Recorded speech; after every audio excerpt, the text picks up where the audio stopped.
this video I'm going to be demonstrating how to purify impure benzoic acid via recrystallization.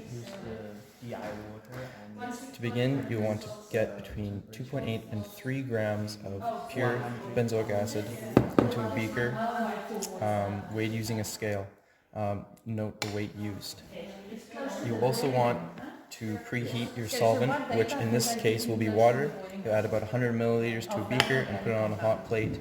You want to heat it to near boiling point, but not quite too boiling. Once your solvent is heated, you can add approximately 20 milliliters per gram of either cold or hot solvent, so that will be water to your impure benzoic acid. So in this case, that'll be about 60 milliliters of water. You'll also want to add a magnetic stir bar.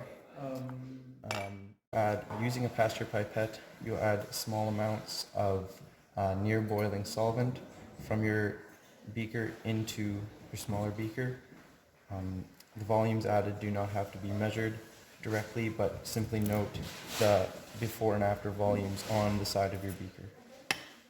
Once everything has been dissolved in your impure benzoic acid solution, add approximately 25% extra solvent to ensure that there will not be any premature crystallization if you're working too close to the saturation point. Once everything is dissolved, you can remove the solution from the heat and let it sit for about a minute to cool. Next, you will want to add about 0.8 to 1 gram of charcoal. The charcoal will remove impurities and so will leave you only with your pure benzoic acid.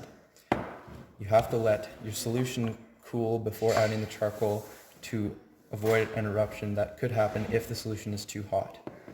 Once you've added the charcoal, you can return your solution back to the heat and bring it to near boiling point.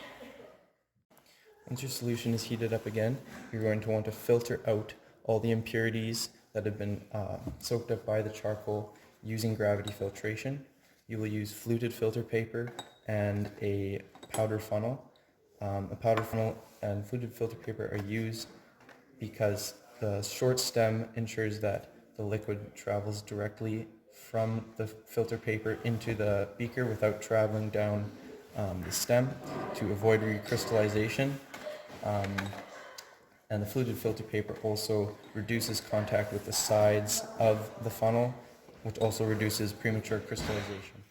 Before adding your charcoal solution to the to be gravity filtered, you want to wet down your filter paper using some of your hot solvent. You can pour the solution you have all at once into your fluted filter paper, and it should just gravity filter into an Erlenmeyer flask. Once this is completed, all of the impurities should be in your filter paper. This will look like a black sludge, which is just the charcoal containing the impurities, and at the bottom there should be a clear filtrate which contains your pure benzoic acid.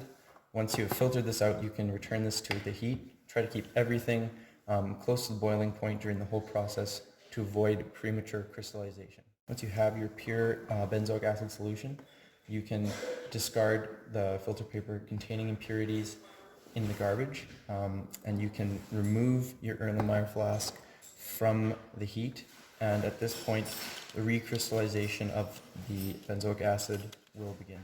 As your solution cools and the crystals begin to form, they will appear as small needles. It will look slightly cloudy in the bottom of your Erlenmeyer flask. If your crystals are not forming enough, just by cooling, you can put them in ice water, which will speed up the recrystallization process. Once you have your crystals, you will want to remove the liquid from them using suction filtration. You will use a filter flask with a Buchner funnel, and you'll have a piece of filter paper in here. You will connect the filter flask to the vacuum and ensure that suction is working. In order to get all of your crystals out of into the Buchner funnel from your solution, you want to use a swirling motion, which will ensure that all the crystals are together, and then pour it all at once into your Buchner funnel. This will make sure there is minimal residue left over inside your filter flask.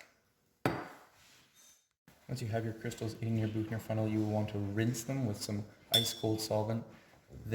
Using ice cold solvent prevents the